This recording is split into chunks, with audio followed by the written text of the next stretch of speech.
பிறந்த குழந்தை முதல் 18 வயது வரை உள்ள குழந்தைகளுக்கான இலவச இருதய மருத்துவ ஆலோசனை முகாம் ஆகஸ்ட் 2 வரை கோவை KMCH மருத்துவமனையில் நடைபெறுகிறது. முன்பதிவிற்கு 8754887568. சண்டை முடியாத காரணத்தினால் இந்த கடை விடுமுறை.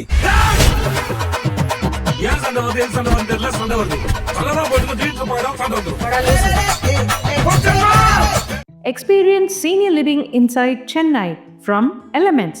Starting at rupees 85 lakhs. Call 9790399039. நேர்களை வணக்கம். இது சாணக்கியா. சமீபத்தில் வந்த ஒரு ரிப்போர்ட் திருப்பி இன்னொரு அதிர்வலைகளை ஏற்படுத்தி இருக்கிறது நேஷனல் லெவலில். ஆனால் தமிழகத்தில் பார்த்தோன்னா அந்த செய்தி வந்து ஒரு சின்ன துண்டு செய்தியாக கடந்து செல்லப்பட்டிருக்கிறது. அந்த துண்டு செய்தியிலும் மதுரை அப்படின்னு பேசிட்டு கிளம்பிடுறாங்க. மதுரையும் இருக்குது, பட் ஆனால் முக்கியமான விஷயம் அது ஒரு லைனில் போக வேண்டிய செய்தியா அப்படின்றது ஒரு பெரிய டிபேட்டபிள் பாயிண்ட். ஏன்னா ஏகப்பட்ட விஷயம் பற்றி நம்ம பேசிகிட்டே இருக்கோம். ஆனால் அதெல்லாம் விட்டுட்டு திருப்பி கூட்டணி, திருப்பி அந்த தலைவர் என்ன ஆவார், இந்த கூட்டணி என்ன ஆகும், கூட்டணிக்கு அழைப்பெடுத்தார் அப்படின்னு மேலோட்டமாக ரெட்டாரிக்காக பல விஷயங்கள் விவாத பொருளாக இருக்கிறது. ஆனால் விவாதத்திற்கு வரவேண்டிய அடிப்படை தேவைகளில் பார்த்தோம் அப்படின்னா இந்த விஷயம் ரொம்ப முக்கியமான விஷயம். ஒரு ஒரு ஒரு ஒரு ஓட்டர் அவன் ஒரு மனுஷனாக பார்க்கணும் அப்படின்னு பார்த்தோன்னா, ஒரு ஓட்டராக பார்க்காம ஒரு மனுஷனாக பார்த்தோம் அப்படின்னா அவங்க வந்து அவங்களுடைய தெருவில் இருந்து தான் ஒரு பிரச்சனை ஆரம்பிக்கிறது. அந்த தெருவில் இருக்கக்கூடிய பிரச்சனையில் இப்போ சமீபத்தில் திரு கார்த்தி சிதம்பரம் ஒரு முக்கியமான விஷயத்த நாடு முழுக்க ஒரு கேம்பெயினாக பிரதமர் வரைக்கும் ஒரு அறிக்கையை கொண்டு போய் கொடுத்து ஒரு முக்கியமான விஷயத்த கொண்டு போயிருக்கார். அது தெருநாய்கள் பிரச்சனை. அது எல்லா இடத்துலையும் குழந்தைங்கள்லேருந்து பெரியவங்கலேருந்து எல்லாத்தையும் கடிச்சு ரேபிஸ் எப்படி அதிகரித்திருக்கு அப்படின்றத நம்ம பார்க்குறோம். இது போல் ஒரு பெரிய விஷயம் வந்து ஒரு ஒரு த்ரெட்டாக வந்துட்டு இருக்கு அப்படின்னு பார்க்குறோம். அது ஒரு படி அப்படின்னா ஒரு சானிடைசேஷன், ஒரு கிளீனினஸ், இது போன்ற விஷயங்கள்லாம் ஒரு அத்தியாவசிய அடிப்படை தேவைகளில் முக்கியமானது. ஒரு சமூகத்தில் வந்து நோயின்றது டக்குன்னு பரவதற்கு கொரோனா மாதிரி வரணுன்ற அவசியம் இல்லை. ஒரு புதிய நோய் பரவதற்கு ஒரு சின்ன குப்பை இருந்தால் கூட போதும். அப்படி இருக்க கிளீனினஸ் பற்றிய, ஸ்வச் பாரத் பற்றிய ஒரு முக்கியமான ரேங்கிங், அறிக்கை, ரிப்போர்ட், என்ன வார்த்தை வேணால் போட்டுக்கலாம், ஒரு முக்கியமான ஒரு டாக்குமெண்ட்ஸ் ரிலீஸ் ஆச்சு.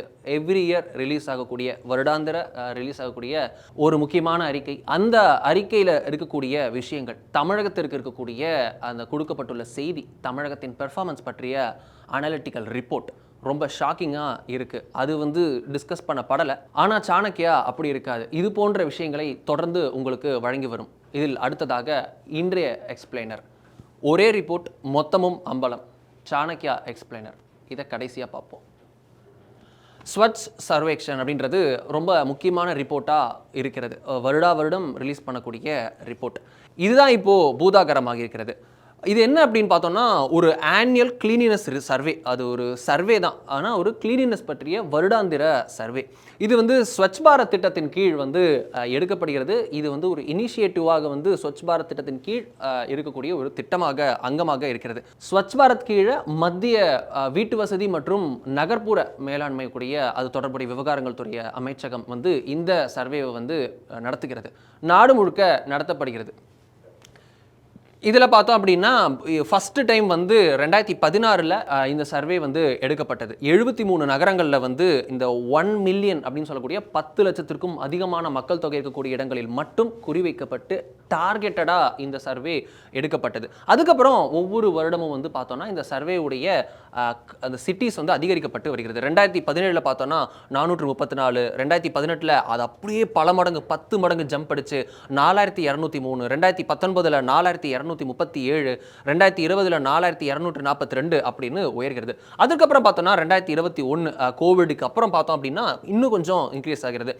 4320, 2022 பார்த்தோம்னா 4354, 2023 பார்த்தோம்னா 4477, இப்போ லேட்டஸ்ட்டாக 2024 4900க்கும் மேற்பட்ட நகரங்களில் இந்த சர்வே, கிளீனினஸ் தொடர்பான ஸ்வச் சர்வேக்ஷன் சர்வே வந்து எடுக்கப்பட்டிருக்கிறது. இது வந்து எப்படி ஒரு செயல்படுத்தப்படுகிறது அப்படின்னு பார்க்கணும்ல, ஹவு இட் ஒர்க்ஸ் அப்படின்றது ரொம்ப முக்கியமான விஷயம். எப்படின்னா performance of urban local bodies will be assessed அப்படின்றது தான் இதில் இருக்கிற அடிப்படையான விஷயம். அர்பன் லோக்கல் பாடிஸ் இது எல்லாமே அர்பன் சென்ட்ரிக் தான். இது வந்து உங்களுக்கு ரூரல் சைடை எடுக்கல. இது வந்து அர்பன் சென்ட்ரிக்காக எடுக்கப்படக்கூடிய நகரங்கள், சிட்டிஸ் மட்டுமே, நாடு முழுக்க இருக்கக்கூடிய நகரங்களை மையப்படுத்தி எடுக்கக்கூடிய இடம். அப்படி இருக்க அர்பன் லோக்கல் பாடிஸ் லெவலில் இது அசஸ் செய்யப்படுகிறது. இந்த அசஸ்மெண்ட் வந்து குவார்டர்லியாக எடுக்கப்படுகிறது, 4 ஃபேஸில் எடுக்கப்படுகிறது. அதுக்கப்புறம் பார்த்தோம்னா யூஎல்பிஸ் வந்து உங்களுக்கு இந்த மந்த்லி மேனேஜ்மெண்ட் இன்ஃபர்மேஷன் சிஸ்டத்தின் கீழ் வந்து தொடர்ந்து வந்து அப்டேட் செய்து கொண்டே இருக்கணும். ஒவ்வொரு இதுவும் ஃபோட்டோஸோட, ப்ரூஃப்ஸோட, டேட்டாவோட அப்படியே வந்து உங்களுக்கு வந்து அப்டேட் பண்ணிகிட்டே இருக்க வேண்டிய இடம் இருக்கிறது. இதில் க்ரைட்டீரியா என்ன அப்படின்றத நம்ம இப்போ பார்த்துருவோம். Visible cleanliness, solid waste management, advocacy for Swachhata, segregation, collection, transportation of waste. இந்த 4 தான் ரொம்ப அடிப்படையான விஷயம். அந்த 15% ஆஃப் மார்க் பார்த்தோன்னா வெயிட்டேஜ் விசிபிள் கிளீனஸ்லையும் சாலிட் வேஸ்ட் மேனேஜ்மெண்ட்லையும் தான் இருக்குது. மொத்தம் உங்களுக்கு 100% ஒரு மார்க் போடுறாங்க. இதில் 12,500 மார்க் வந்து மதிப்பெண்ணாக இது வைக்கிறாங்க. அதில் பார்த்தோம்னா உங்களுக்கு 15% பார்த்தோம் அப்படின்னா விசிபிள் கிளீனஸும், இன்னொரு 15% பார்த்தோம்னா சாலிட் வேஸ்ட் மேனேஜ்மெண்ட்டும் இருக்குது. திடக்கழிவு மேலாண்மை அப்படின்றது ரொம்ப முக்கியமான விஷயமாக இருக்கிறது தற்போதைய உலகில். பிளாஸ்டிக்கை எப்படிங்க நம்ம அகற்றுவோம்? பிளாஸ்டிக்ன்றது ஒரு கேரி பேக், அது ஒரு தூக்கிட்டு போகிறோம், இது பண்ணுறோம். கேரி பேக்கை தாண்டி சில விஷயங்கள் இருக்குது. அதை தாண்டி தண்ணியே போகாதுன்றப்போ அது எப்படி மக்கும்? அதுக்கு சில இது வைப்போம், மக்கற மாதிரி வைப்போம், இப்போ லேட்டஸ்ட்டாக இது வைப்போம் அப்படின்ட்டு ஏகப்பட்ட விஷயங்கள் வருது. அதையும் தாண்டி ரீப்ரொடியூசபிளாக இருக்கக்கூடிய சில பிளாஸ்டிக்ஸ் உட்பட திட மேலாண்மையில் பல விஷயங்கள் இருக்குது. திட மேலாண்மைன்றது ஒரு பெரிய ஒரு சப்ஜெக்டாகவே சமீப காலமாக வந்திருக்கு. அப்படின்னு இருக்க அது ஒரு முக்கியமான கிரைட்டீரியா. அப்புறம் விசிபிள் கிளீனஸ், பார்த்தா க்ளீனாக தெரியணும், வேறு எந்த கிரைட்டீரியா வேணாங்க, பார்த்தா கொஞ்சம் க்ளீனாக இருக்கணும், குப்பைலாம் இல்லாமல் இருக்கணுங்க அப்படின்ற அளவுக்கு ஒரு முக்கியமான ஒரு கிரைட்டீரியாவாக அதை வச்சுருக்காங்க. அது நேரடியாக களத்துலேருந்து விசிபிளாக பார்க்கக்கூடிய ஒரு கலை இது வச்சு பண்ணுறாங்க. அப்புறம் வந்து ஸ்வச்சதாவை எப்படி அவங்க முன்னெடுத்து செல்கிறாங்க, சுத்தம் சோறு போடும் இது போன்ற தத்துவங்கள்லாம் நம்ம வாய்மொழியாக இருக்கா இல்லை நிதர்சனத்தில் இருக்கான்றதை அது எப்படி அவங்க கொண்டு போகிறாங்க, ஒரு கேம்பெயினாக கொண்டு போகிறாங்கன்றது ஒரு முக்கியமான விஷயமா இருக்குது. அதுக்கப்புறம் எப்படி குப்பை சேகரிக்கப்படுகிறது, எப்படி அது பிரிக்கப்படுகிறது உள்ளிட்ட பல கிரைட்டீரியாஸ் இதில் இருக்குது. வாட்டர் மேனேஜ்மெண்ட், அதாவது பயன்படுத்தப்பட்ட வாட்டரை எப்படி அவங்க சுத்திகரித்து வைக்கிறாங்கன்றது ஒரு முக்கியமான கிரைட்டீரியாவாக இதில் இருக்குது. ஏன்னா கழிவு நீர்ன்றது வந்துட்டே தான் இருக்கும். அதை எப்படி நம்ம சேர்க்கணும்? டேரெக்டாக நம்ம வந்து கடலில் சேர்க்க போகிறோமா இல்லை ரிவரில் சேர்த்துறோமா? நம்ம தான் சாய கழிவு நீர் எப்படி ஆறுல கலக்கிறோம் அப்படின்றத பார்த்துட்டு இருக்கோமே. அப்படி இருக்க இது எல்லாத்தையும் எப்படி கட் பண்ணுறோம், இந்த செயின் ஆஃப் ஆக்டிவிட்டீஸை எப்படி நிறுத்துறோம் அப்படின்றது ரொம்ப முக்கியமான ரோலாக இருக்குது. அதுவும் வந்து இந்த மதிப்பெண்ணில் ஒரு முக்கியமான ஒரு வெயிட்டேஜை வச்சிருக்கு. இதுக்கப்புறம் பார்த்தோம்னா mechanization of desludging services, ecosystem strengthening எப்படி, இன்ஸ்டிடியூஷனல் பேராமீட்டர்ஸ் எப்படி இருக்குது, overall welfare of sanitation workers. Sanitation workers அப்படின்றது அவங்க உங்களுக்கு ரொம்ப முக்கியம். அவங்கள ஃப்ரண்ட் லைன் வாரியர்ஸ்னு நம்ம கோவிட் நேரத்தில் பிரதமர் அவர்கள் அறிவித்ததை கூட நம்ம பார்த்தோம். அப்படி இருக்க அவர்கள் வந்து அவங்க தான் வந்து டேரெக்டாக குப்பையை கையில் எடுக்கிறாங்க, க்ளவுஸ் போட்டிருக்காங்க அப்படின்னாலும். ஸோ அவங்களுடைய வெல்ஃபேர் அப்படின்றதும் ஒரு முக்கியமான வெயிட்டேஜ் மார்க் இதுக்கு கொடுக்கப்பட்டிருக்கிறது. அவர்களுக்கான திட்டம் இருக்கிறான்றது உட்பட எல்லாமே பார்க்கப்படுகிறது. ஸோ சிட்டிசன் ஃபீட்பேக் சொல்ல மறந்துட்டேன். சிட்டிசன் ஃபீட்பேக்ன்றது ரொம்ப முக்கியமான விஷயம். அதே போல் உங்களுக்கு கிரீவன்ஸுன்றதும் ரொம்ப முக்கியமான கிரைட்டீரியாவாக இதில் இருக்குது. கேட்டகரைசேஷன் எப்படிங்க பிரிக்கிறாங்க அப்படின்றத பிரித்து பார்க்கணும் அப்படின்னா வெரி ஸ்மால் சிட்டிஸ்னு ஆரம்பிக்கிறாங்க, ஸ்மால் சிட்டிஸ்க்கு போகிறாங்க, medium cities, big cities, million plus cities அப்படின்னு பிரிக்கிறாங்க. உங்களுக்கு 5 வகையாக நகரங்களை பிரிக்கிறார்கள். வெரி ஸ்மால் சிட்டிஸ் அப்படின்றது பார்த்தோன்னா 20,000க்கும் குறைவான மக்கள் தொகை கொண்ட நகரங்களை அப்படி வச்சுருக்காங்க. இது மொத்தம் அர்பன் பாப்புலேஷனில் 7%. ஸ்மால் சிட்டிஸ் அப்படின்னு பிரிச்சிருக்காங்க.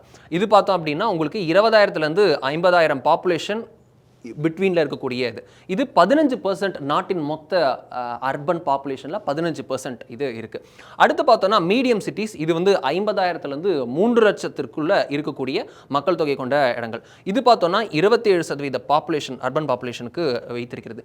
பிக் சிட்டிஸ் பார்த்தோம் அப்படின்னா 3 லட்சத்திலிருந்து 10 லட்சத்திற்குள்ளே இருக்கக்கூடிய பாப்புலேஷனை கொண்ட நகரங்கள் அப்படின்றது பிக் சிட்டிஸ் என கேட்டகரைஸ் பண்ணப்படுகிறது. இது 16% of urban population. Million plus cities அப்படின்றது ஒரு கிரைட்டீரியா வச்சுருக்காங்க. 10 லட்சத்திற்கும் மேற்பட்ட மக்கள் தொகை ஒரு நகரத்தில் இருந்தால் அந்த நகரம் இப்படி வரையறுக்கப்படும். அது பார்த்தோன்னா ஒட்டுமொத்த அர்பன் பாப்புலேஷனில் 35% வந்து இதில் தான் இருக்கிறது. இது மொத்தம் நம்பர்ஸ் எவ்வளோன்றது உங்களால் பார்க்க முடியும். அப்படி இருக்க கேட்டகரைசேஷன் முடிஞ்சாச்சு. எப்படி எந்தெந்த இடங்கள்லாம் பண்ணுறாங்க, எப்படி பண்ணுறாங்கன்னு பார்த்தோம், எப்படி பிரிக்கிறாங்கன்னு பார்த்தோம், இதில் சிட்டிஸ் எப்படி வச்சுருக்காங்கன்றது பார்த்தோம். எங்கெங்கே நடக்குதுன்னு பார்க்க வேணாமா, ஒவ்வொரு நகரத்திலும் எப்படி நடக்குதுன்றது பார்த்தோம் அப்படின்னா ரெசிடென்ஷியல், கமர்ஷியல், பப்ளிக் ஏரியாஸ், அப்புறம் வந்து லேன்ஸு, ரெசிடென்ஷியல் ஏரியாஸில் இருக்கக்கூடிய இடங்கள். அதே போல் பார்த்தோன்னா உங்களுக்கு ட்வின் லிட்டர் பின்ஸ் அப்படின்னு சொல்லக்கூடிய உங்களுக்கு இது வந்து மக்கும் குப்பை, இது மக்காத குப்பைன்னு பிரித்து போடுற இடங்கள், அது கரெக்டாக இருக்கான்றது கூட பார்க்குறாங்க. அதுக்கப்புறம் கார்பேஜ் பாயிண்ட்ஸ், அதை டிரான்ஸ்ஃபர்மேஷன், கிளீன்னஸ் எப்படி இருக்குது அப்படின்றத பார்க்குறாங்க. ஒரு ஒரு சேரை கொட்டி வச்சிருக்காங்களா, ஒரே இடத்துல கொட்டி வச்சிருக்காங்களா, அந்த இடத்த எப்படி டிஸ்போஸ் பண்ணுறாங்க, இதையும் அவங்க நோட் பண்ணுறாங்க. அதுக்கப்புறம் ரெட் ஸ்பாட்ஸ், இந்த பீடா போட்டுட்டு இந்த பான்ட்ராக் போட்டுட்டு துப்புறாங்க தெரியுமா.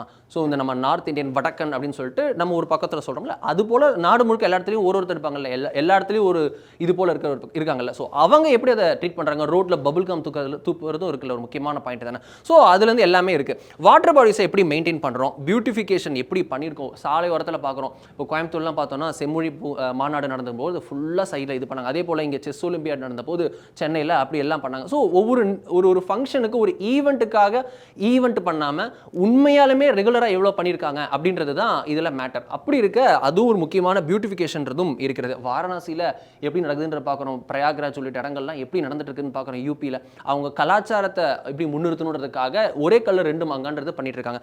அதுக்கப்புறம் ஸ்லம் அப்படின்றது ஒரு முக்கியமான விஷயமாக இருக்கிறது. அது நம்ம அது அப்படி ஒரு வார்த்தையே இருக்கக்கூடாதுன்றது தான் ஒரு நோக்கமாக இருக்க, அப்படி எல்லாரும் முன்னேறணும் இருக்க அதனுடைய பெர்ஃபார்மன்ஸும் பார்க்கப்படுகிறது.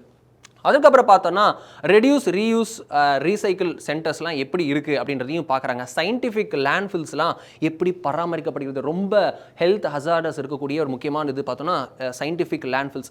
ஸோ அதுவும் எப்படி இருக்குன்னு பார்க்க சொல்கிறாங்க. ரீமீடியேஷன் சைட்ஸ் எப்படி இருக்குன்னு பார்க்க சொல்கிறாங்க. பப்ளிக் டாய்லெட்ஸ் எப்படி இருக்குன்னு பார்க்க சொல்கிறாங்க. எஸ்டிபிஸ் பார்க்க சொல்கிறாங்க.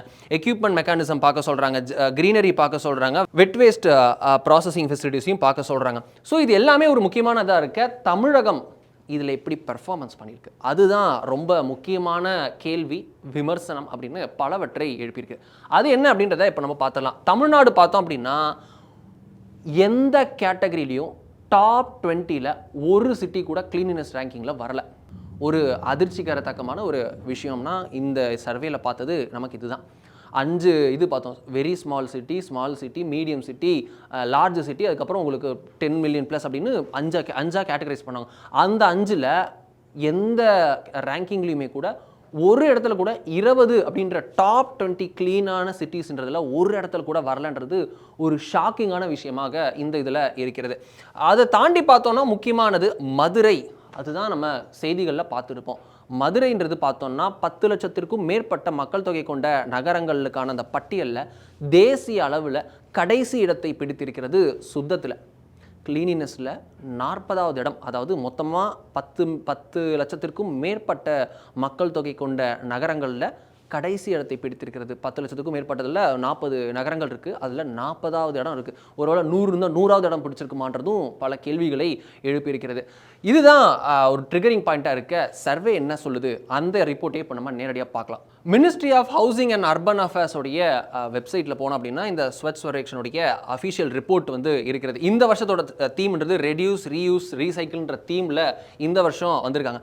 அப்படி இருக்க உங்களுக்கு இந்த வருஷம் அவார்டு கொடுத்துருக்காங்க. ஒரு இதுவும் வழக்கம் போல் இந்தோர், வழக்கம் போல் சூரத், வழக்கம் போல் அகமதாபாத், இது போன்ற நகரங்கள் கிளீனினஸ்க்கு அவார்டை தட்டி தூக்கிட்டு போயிட்டு இருக்காங்க. நிறைய குவிச்சிருக்காங்க. ஒவ்வொரு விஷயத்திலையும் அவார்டு இருக்கலே கிளீனஸ் சிட்டியாக திருப்பி ரெக்கார்ட் படைக்கிற மாதிரி இண்டோர் வந்திருக்கிறது. மத்திய பிரதேசத்தில் பல நகரங்கள் கிளீனாக இருக்கிறத அந்த சர்வேல நமக்கு இதுலயே நம்ம கூட பார்க்க முடியும். அப்படி இருக்க நம்ம நேஷனல் பெர்ஃபார்மன்ஸ்ல பார்த்தோம்னா million plus cities, big cities, medium cities, small cities, very small cities அப்படின்னு இருக்கு.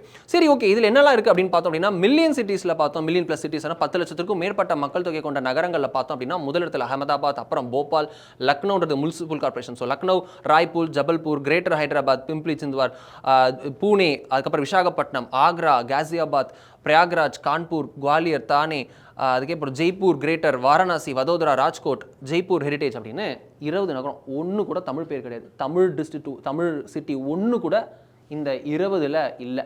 இதுவே ஒரு பெரிய ஷாக்கிங். அப்படின்னா அடுத்து தான் நமக்கு இருக்குது.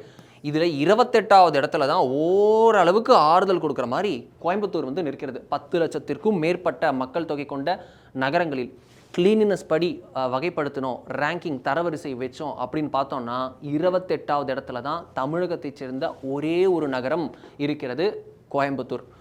கோயம்புத்தூரோட பெர்ஃபார்மன்ஸ் பார்த்தோம் அப்படின்னா உங்களுக்கு 40ல் 28வது இடம், நேஷனலி 10 லட்சத்துக்கும் மேற்பட்ட இடங்களில் உங்களுக்கு 8வது இடத்துல இருக்காங்க. இதில் யூஎல்பி பெர்ஃபார்மன்ஸ் எல்லாமே இருக்கு. சிட்டியோட ரிப்போர்ட் கார்டு இப்போ நம்ம பார்க்குறோம். Door to door collection of waste அப்படின்றது 40% தான் மார்க் எடுத்திருக்கு. அதே போல் சோர்ஸ் செக்ரிகேஷன்றது 25%, வேஸ்ட் ஜென்ரேஷன் வர்சஸ் ப்ராசஸிங், அது வேஸ்ட் ஜென்ரேஷன் எவ்வளோ இருக்குது, அதில் எவ்வளோ ப்ராசஸ் செய்யப்படுது, அந்த கன்வெர்டபிலிட்டி இருக்குல்ல, அதை வச்சு மதிப்பீடு செய்ததில் 32%.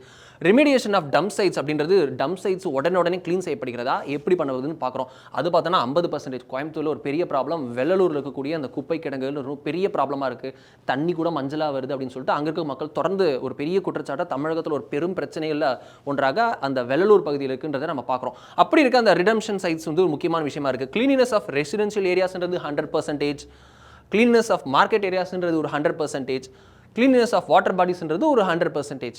அப்படி இருக்க கிளீனினஸ் ஆஃப் பப்ளிக் டாய்லெட்ஸ் 37%. கோயம்புத்தூரில் நிறைய இடங்களில் இந்த இது பப்ளிக் டாய்லெட்ஸ் வந்து ஸ்வச் பாரத்தின் கீழ் கட்டப்பட்டிருக்கின்றது உண்மை. நம்மளே பார்த்துருக்கோம், நானும் அதை பார்த்துருக்கேன்றனால சொல்கிறேன். அப்படி இருக்க உங்களுக்கு கிளீனினஸில் 37% தான், ஆனால் அதில் இருக்குது. அது மெயின்டெனன்ஸ் அப்படின்றது சுத்தமாக கட்டிட மட்டும் போதுமா, அது ஒழுங்காக மெயின்டைன் பண்ணுன்றது இருக்குல்ல, அப்படி இருக்க 37% தான் இருக்கிறது. இந்த 2-3 விஷயம் தான், cleanliness of residential areas, cleanliness of market areas, cleanliness of water bodies. இதுக்கும் நொய்யல் அவங்க பார்த்தாங்களான்னு தெரியல. ஸோ அப்படி இருக்க 100% வந்து இந்த இடத்துல இருக்கிறது. இது மீது எல்லாமே ஒரு கவலை தரக்கூடிய விஷயமாக இருக்கிறது கோயம்புத்தூர். இதுக்கும் தமிழ்நாட்டில் லார்ஜ் சிட்டிஸில் ஓரளவுக்கு பெட்டராக பெர்ஃபார்ம் பண்ணது கோயம்புத்தூர் தான்.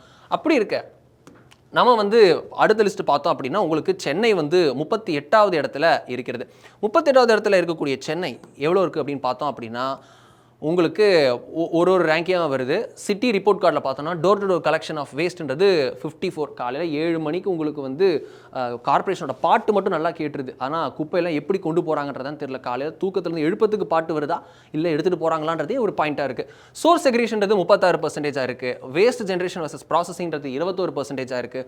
ரிமிடியேஷன் ஆஃப் டம் சைட்ஸ்ன்றது 33%. எங்கே பார்த்தாலும் குப்பை அப்படியே ஓவர்ஃப்ளோ ஆகிருக்கும்ல, அது ஒரு பெரிய ப்ராப்ளம் சென்னையில். அப்படி இருக்கும் 33% இருக்குது. கிளீனினஸ் ஆஃப் ரெசிடென்ஷியல் ஏரியாஸ்ன்றது 83%. ரெசிடென்ஷியல் ஏரியா மக்கள் வசிக்கக்கூடிய இடங்களில் சென்னையில் பாதி இது மக்கள் தான், ஏரியில் கூட கட்டிட்டாங்க வச்சுக்கோங்களேன். அப்படி இருக்க அது 83% இருக்குது. கிளீன்னஸ் ஆஃப் மார்க்கெட் ஏரியாஸ்ன்றது 90% இருக்குது. ஒரு ஆச்சரியத்தக்க விஷயம். ஒருவேளை க்ளீனாக இருந்தது தான் தொழில் வர்த்தகம் நடக்குது, அதனால அந்த வர்த்தகர்களின் காரணமாக, அங்கே வியாபாரிகளின் காரணமாக அது க்ளீனாக இருக்குன்றதை நம்மளால் புரிஞ்சுக்க முடியுது. கிளீனஸ் ஆஃப் வாட்டர் பாடிஸ்ன்றது 70%, ஏன்னா பாதி ஃப்ளாட் போட்டு வித்தாச்சுல. ஸோ அப்படி இருக்க cleanliness of public toilets 33%. So இதுதான் வந்து சென்னையோட ரிப்போர்ட் கார்டு. இதுக்கும் நம்ம சென்னையில் எவ்வளோ விளம்பரம் இருக்குது, 2.2 ஸ்மார்ட் சிட்டி, அதுக்கப்புறம் நம்ம எவ்வளோ ஸ்கீம்ஸ் வந்து தமிழ்நாடு கவர்மெண்ட்டாலையும் central government funded Tamil Nadu implemented ஸ்கீம்ஸும் இருக்குன்றதை பார்க்குறோம்.